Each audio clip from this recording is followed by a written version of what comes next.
Hello student, welcome back to Ken coaching centre.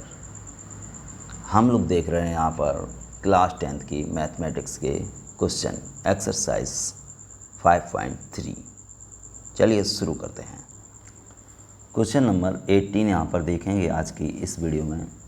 तो question number 18 है बेटा, केंद्र ए से प्रारंभ करते हुए बारी बारी से केंद्रों ए बी सी को लेते हुए त्रिज्याओं 0.5, 1.0, 1.5, 2.0 सेंटीमीटर वाले उत्तरोत्तर अधिवृत्तों को खींचकर एक सर्पिल बनाया गया है, जैसा कि आकृति में दिखाया गया है। तो 13 क्रमागत वृत्तों से बने इस सर्पिल की कुल लंबाई क्या होगी? तो कितने सर्पिल बनाए गए हैं बच्चों? 13, यानी कि n का मान आपका हो गया 13। और पहली जो त्रिज्या है वो कितनी है? 0.5। दूसरी सर्पिल की त्रिज्या है 1.2। इसी तरीके से 1.5 और 2.0, 2.5 इस तरीके से होंगी। समझते हैं हमें क्या करना है। हमें जो ये चित्र देखिएगा, आप इस चित्र के माध्यम से देखिएगा। पहले हमने ये सर्कल बनाया तो इसकी जो त्रिज्या है वो 0.5। फिर इसके बाद ये आधा सर्कल बना, इसकी त्रिज्या है 1.0। फिर इसके बाद ये आधा सर्कल बना, इसकी त्रिज्या है बेटा 1.5। इसी तरीके से आगे त्रिज्याएं दी गई हैं।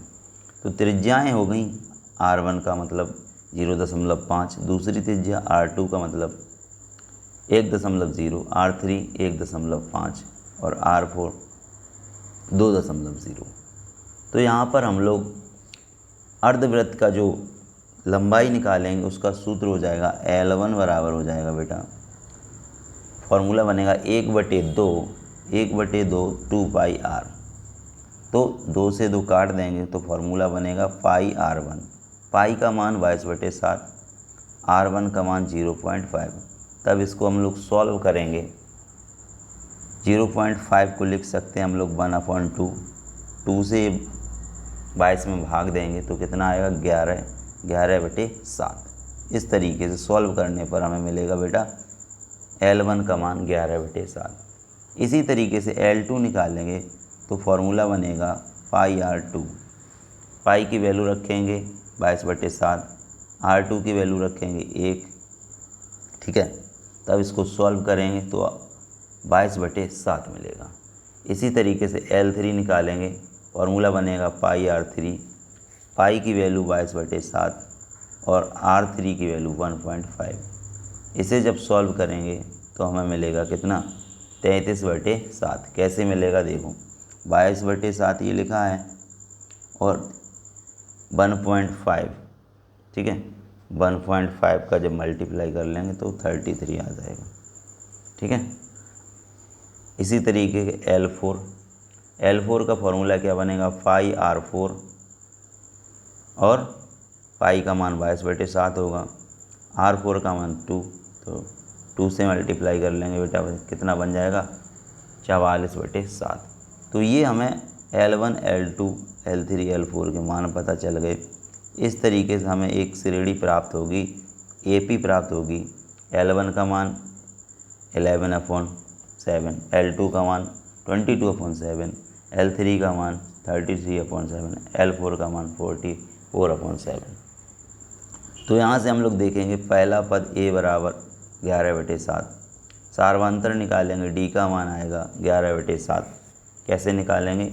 D का मान निकालने के लिए आप लोग दूसरा पद है 22/7, 22/7 में से माइनस करेंगे क्या? पहला पद 11/7।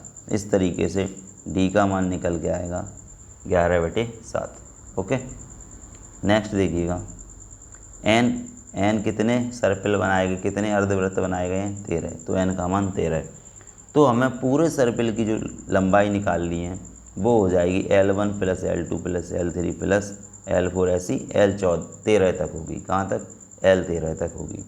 तो फॉर्मूला लगेगा SN बराबर N/2 2a plus n minus 1 into D, ये फार्मूला लग जाएगा।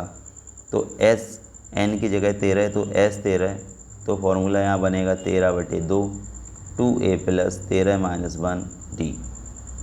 s 13 बराबर हो जाएगा, फिर से देखिएगा 13/2, ठीक है, 2 a का मान हो जाएगा 11/7 प्लस 12 और d का मान हो जाएगा यहाँ पे 11/7।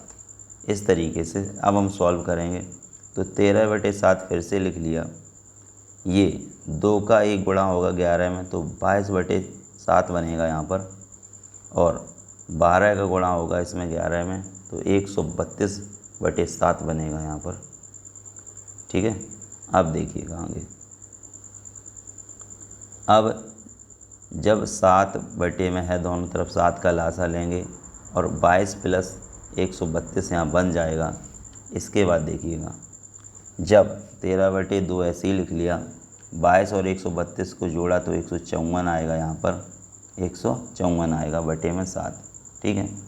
2 से भाग करेंगे 154 में, ठीक है, 2 से भाग करेंगे 154 में और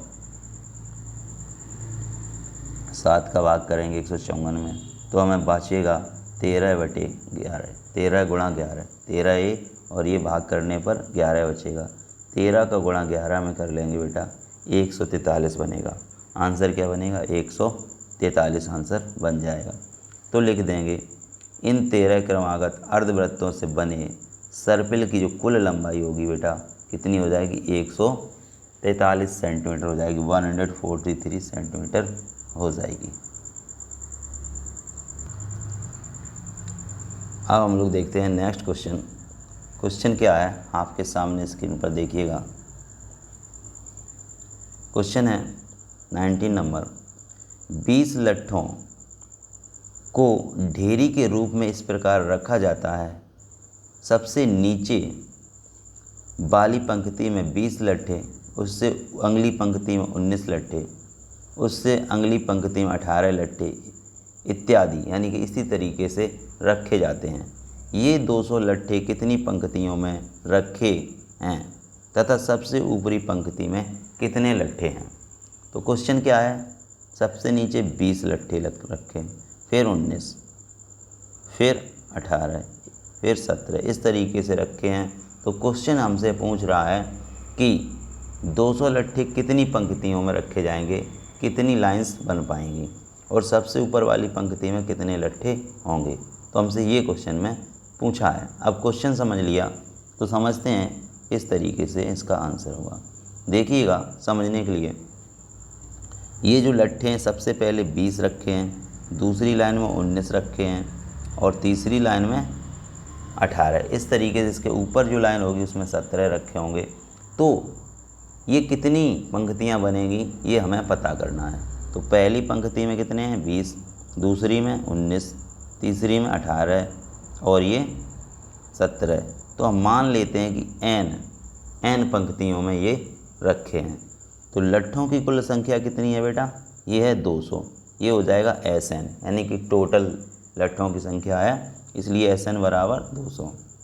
A बराबर पहला पद यहाँ से ले लेंगे 20, D बराबर क्या लेंगे? 19 माइनस 20 करेंगे तो D का मान आएगा बेटा -1। D का मान कितना आ गया? D का मान आ गया -1। SN बराबर हमें पता है 200 है, SN बराबर पता है 200 है, तो SN का हम लोग फार्मूला यहाँ रखेंगे। SN का हम लोग फार्मूला यहाँ पर रखेंगे। चलिए, SN बराबर होगा n/2 2a plus n minus 1 into D. बराबर में हम लोग कितना लिखेंगे? 200, क्योंकि हमें ये मान पता है। तो n/2 2a का मान 20 प्लस n माइनस 1 और d का मान -1, यहाँ पे ये गुणा होगा, बराबर 200।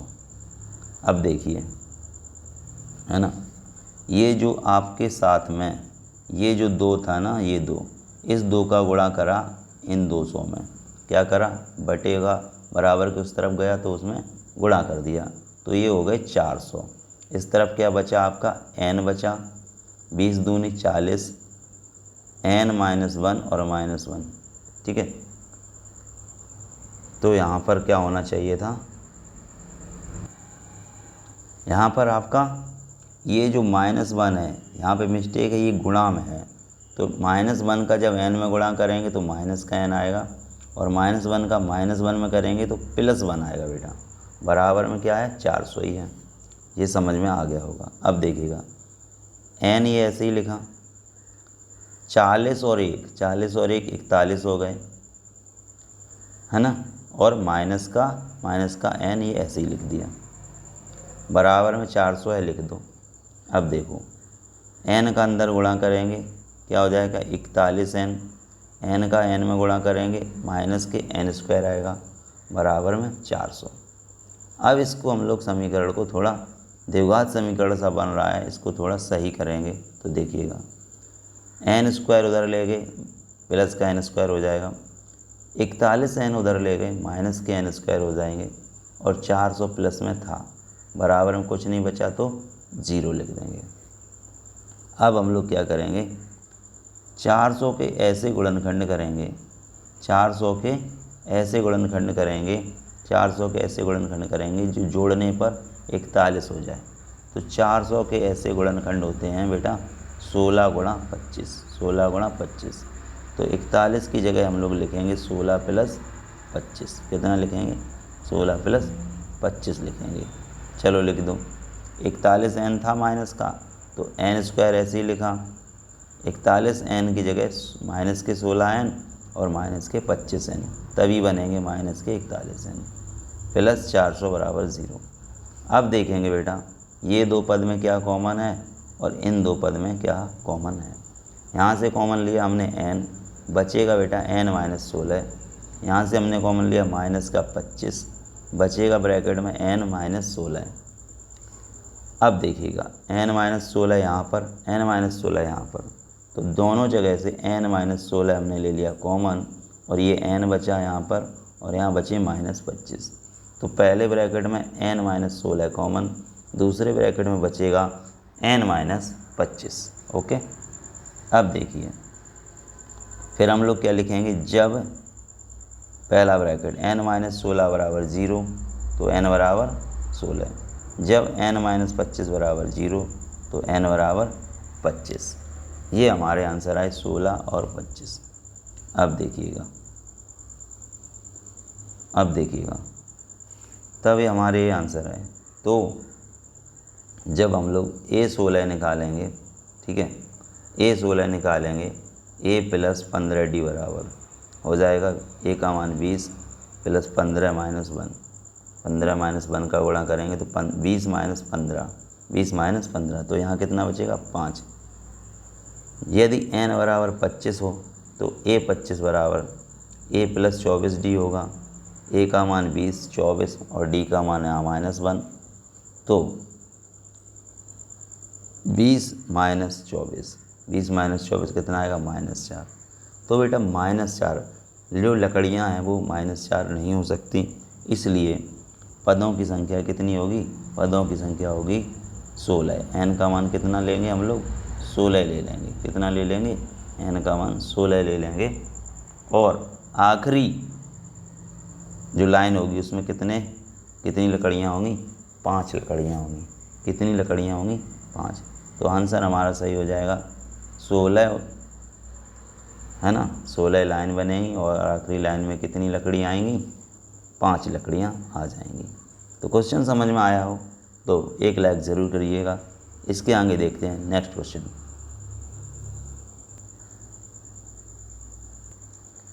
तो बच्चों इसी तरीके से पढ़ने के लिए और भी क्वेश्चन सीखने के लिए कैन कोचिंग सेंटर को सब्सक्राइब ज़रूर करें। मिलते हैं नेक्स्ट वीडियो में। जय हिंद, वंदे मातरम।